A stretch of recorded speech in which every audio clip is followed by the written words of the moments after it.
प्रिय बच्चों, यहाँ पर हमने ओम के नियम को सरल और सटीक शब्दों में लिखा है।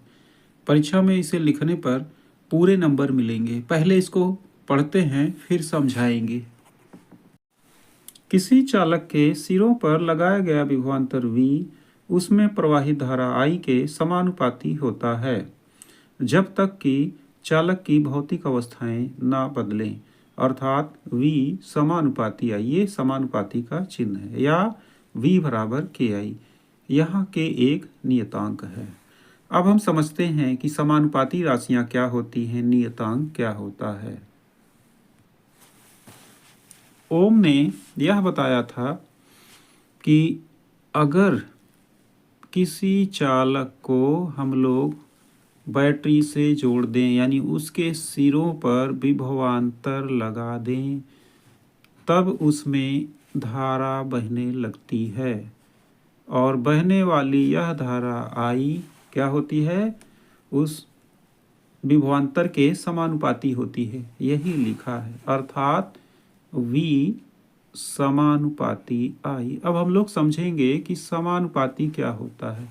मान लिया हमने यहाँ पे 4 वोल्ट की बैटरी लगा दी, यानी वोल्ट कितना है 4, और तब इसमें धारा कितनी बहती है, 2 एम्पियर बहती है। और हमने बाद में इसमें 8 वोल्ट की बैटरी लगा दी, तब धारा कितनी हो जाएगी, 2 दूनी 4, क्योंकि जिस अनुपात में ये वोल्टेज बढ़ रहा है उसी अनुपात में धारा बढ़ेगी, तभी V और I समानुपाती होते हैं। अब मान लो हमने इसको 16 वोल्ट कर दिया तो धारा कितनी हो जाएगी, 8 एम्पियर हो जाएगी। इसी को हम लोग कहते हैं समान अनुपात में, यानी समानुपाती राशियाँ। समानुपाती राशियों यानी ये जो समानुपाती का चिन्ह है, इसको हटाने के लिए, बराबर का चिन्ह लगाने के लिए यहाँ पे हम लोग एक नियतांक लगाते हैं। नियतांक का मतलब है नियत अंक, यानी फिक्स गिनती, और यहाँ पे वो फिक्स गिनती है 2।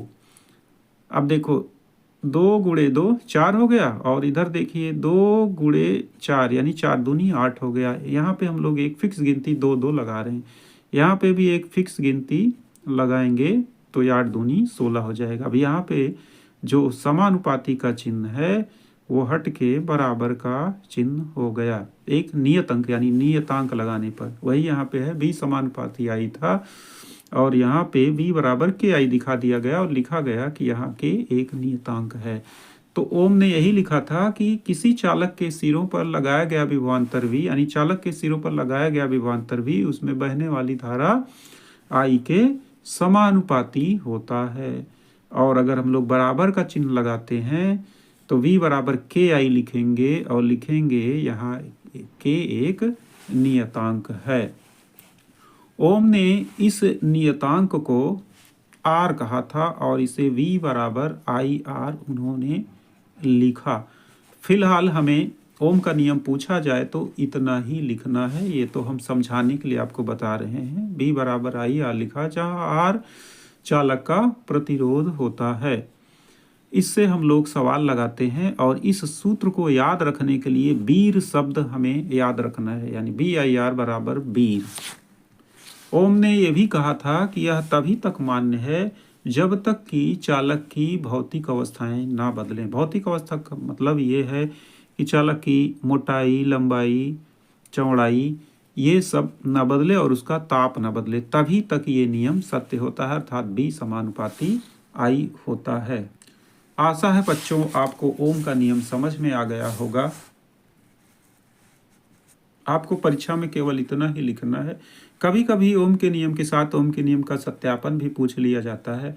अगर आपको ओम के नियम के सत्यापन को सरल शब्दों में देखना है तो कमेंट करें, हम आपको ओम के नियम का सत्यापन सरल शब्दों में समझा देंगे।